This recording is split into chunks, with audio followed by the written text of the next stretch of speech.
día tenemos un sector, ¿no? De abogados, un sector de la población, de los políticos, que han hecho de la prédica de la presunción de inocencia y el famoso tema, alcánzame la prueba, muéstrame la prueba, Y solo hay dichos, un ¿no? dogma de fe. Claro, solo hay dichos, así Claro, dicen. y eso es falso. Pues eso, o sea, es tan grave que hoy día, por ejemplo, en la discusión en las facultades de Derecho, ¿qué le vamos a enseñar nosotros a los muchachos de la Facultad de Derecho? ¿Que la teoría de la prueba no existe?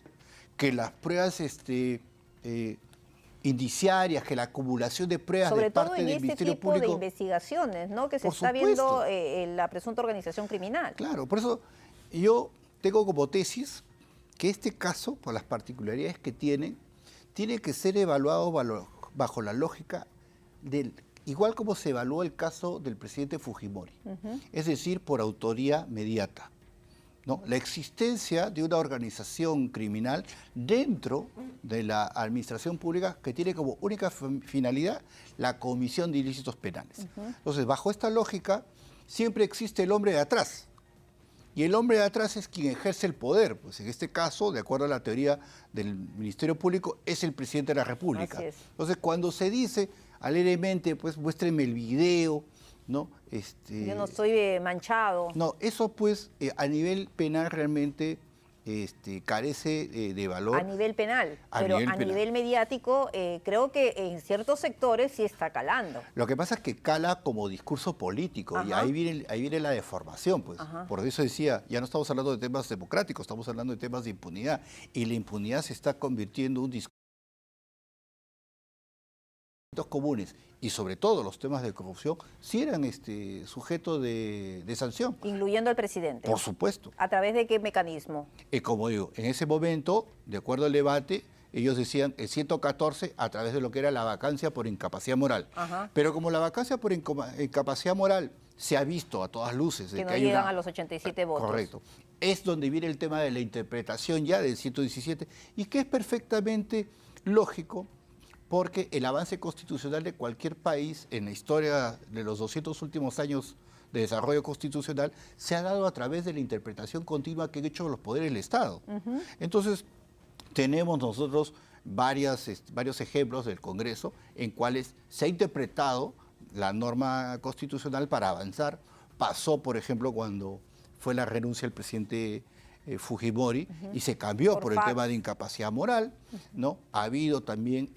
O sea, ha habido adecuación de la norma Así es. y no ha habido esta crítica del nombre propio, Así porque es. hay algunas salidas, hay parlamentarios que están planteando reducir el número de los votos para la vacancia por incapacidad moral, están planteando el tema de la suspensión, bueno, etc, etc, etc, algunas modificaciones, eliminar el artículo 117, bueno, etc, etc, como digo.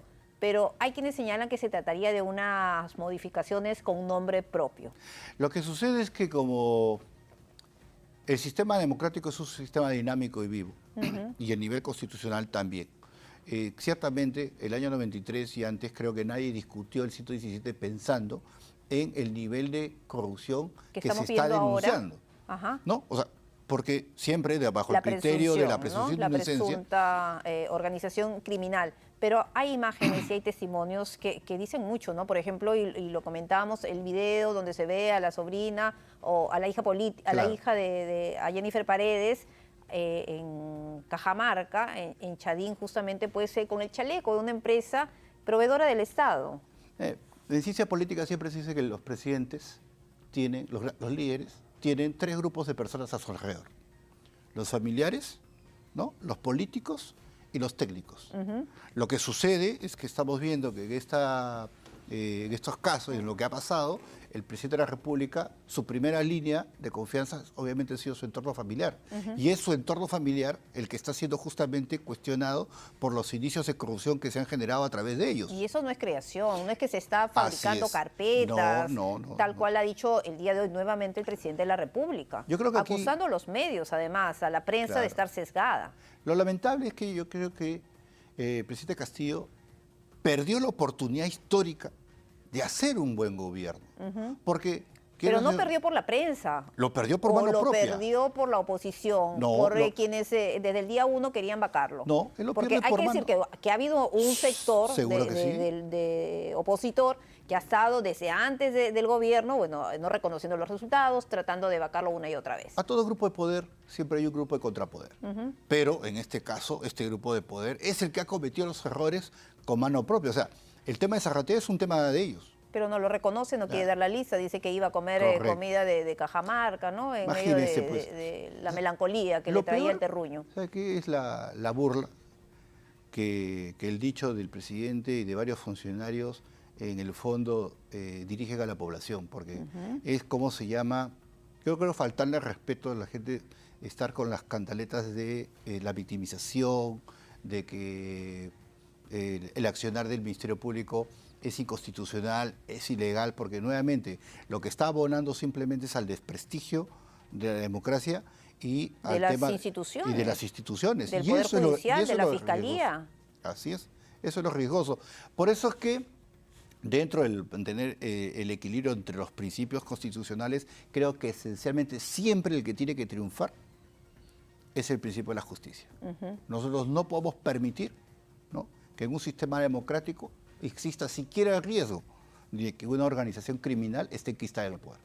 Perfecto, doctor Herrera, muchísimas gracias. ¿Y esta demanda que van a presentar o que han presentado, cuánto tiempo? Bueno, con un grupo de colegas la estamos trabajando, tenemos proyectado presentarlo entre el día jueves y el viernes y estamos esperando que, dada la particularidad y la premura del tiempo, el juez constitucional atienda el pedido y sobre todo de la medida cautelar de la manera más rápida. Perfecto, doctor. Muchísimas gracias por estar con nosotros. Y vamos a seguir hablando de política, porque ese es el tema que está en agenda y lo invito a compartir este informe con nuestros televidentes que tiene que ver con lo que ha ocurrido hoy día en el Parlamento, que ha corrido ya esta tercera moción de vacancia presidencial que sería presentada aparentemente por el congresista Edward Málaga. Tenemos un informe. Como dice el dicho, a la tercera va la vencida. Pero del dicho al hecho hay mucho trecho. Más aún, cuando hablamos de la nueva vacancia que no tiene asegurados los 87 votos requeridos para sacar al presidente Castillo del cargo. La tercera vacancia ya consiguió más de las 26 firmas que se necesitan para iniciar su trámite ante el Pleno. Incluso Ilish López, uno de los niños de Acción Popular, ya firmó la moción. La oposición espera que otros congresistas afines al gobierno hagan lo mismo. Todos los que no son corruptos y no son cómplices de las acciones que se están llevando a cabo van a firmarlo. Por las pruebas que hay, por lo que ha presentado la fiscal, vamos a conseguir esa vacancia. Avalar actos de corrupción que afectan al país, yo creo que es grave para cada uno. Aunque hay optimismo, ya hubo 2 intentos fallidos de vacar a Castillo.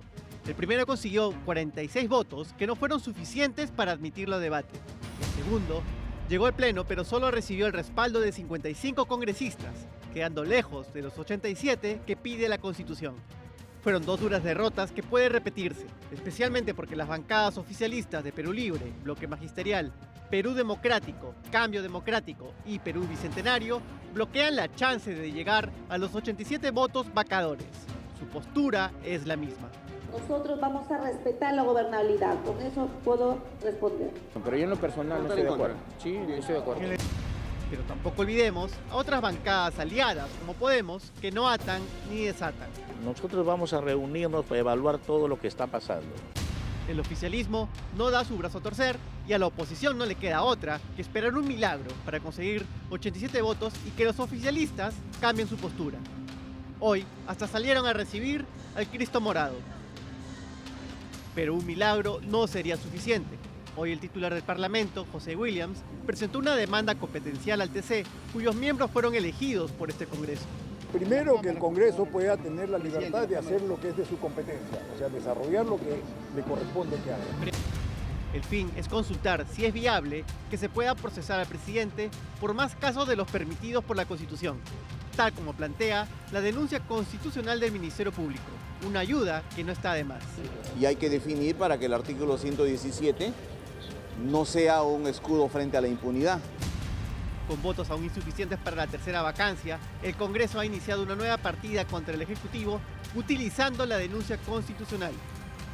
Será el Tribunal Constitucional el que decida esta vez. Bueno, y entre tanto, el presidente Pedro Castillo volvió a arremeter contra la prensa y la llamó sesgada. Y fue esta tarde en Palacio de Gobierno durante una nueva reunión con licenciados de las Fuerzas Armadas.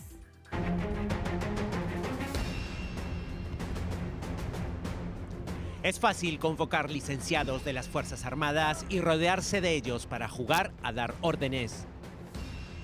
Espero que lo hagan, que volteen su cámara. Eso es lo que lo hacen. A ver si los voltean y los enfocan.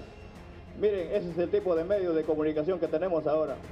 Es fácil ser valiente con un micrófono asusando a hombres con uniformes camuflados. Volteen sus cámaras, enfócanlos a ellos. Que los enfoquen. A ver si los enfocan. Esa es la prensa que tenemos ahora, sesgada. Lo que no es fácil es dar la cara frente a frente y aceptar siquiera una pregunta. ¡Presidente!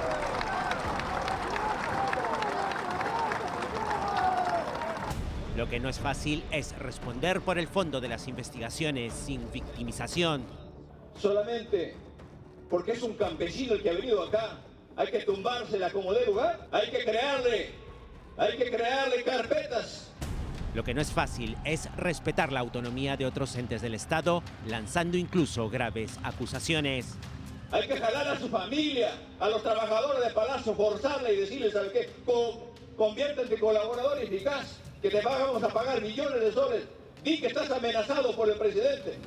Rodeado de los licenciados que les son afines, porque no todos lo son ni mucho menos, se ha visto a un Pedro Castillo así.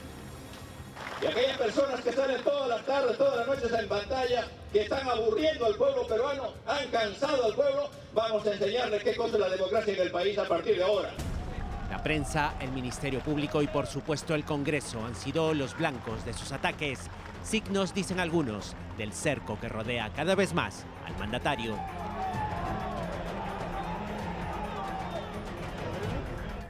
Bueno, y hay reacciones en las redes sociales sobre lo que ha dicho el día de hoy el presidente de la República, calificando de sesgada a la prensa que día a día pasa horas para poder cubrir todas sus actividades. Y nosotros sí cumplimos con nuestro trabajo, informar.